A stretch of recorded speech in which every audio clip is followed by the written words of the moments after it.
Näitan teile, kuidas kasutada Ask Matcha AI vestlusfunktsiooni. Nüüd mul on siin see pilet olemas, nii et ma avan lihtsalt Matcha AI vidina ja lähen Ask Matcha AI vahekaardile. Mõelge sellest vestlusest, nagu räägiksite chatidega, aga just selle konkreetse pileti kohta, eks.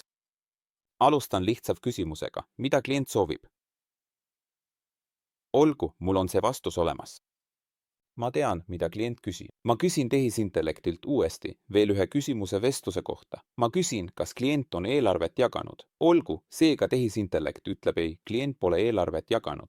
Ja nüüd esitan tehisintellektile meie teadmiste baasiga seotud küsimuse, nimelt milliseid jalgrattaid me kliendile soovitada saame. Olgu pealegi. Kui sa seda vaatad, siis on see samuti minu teadmiste baasi läinud ja välja toonud asjakohased jalgrattad, mida ma saan kliendile soovitada.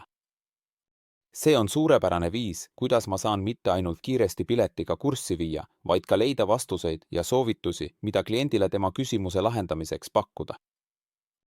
Nii et selle asemel, et lihtsalt vahetada chat ja oma Zendeski vahelehe vahel, pead sa lihtsalt minema Ask Matcha AI vestlusaknasse ja rääkima tehisintellektiga selle pileti kohta.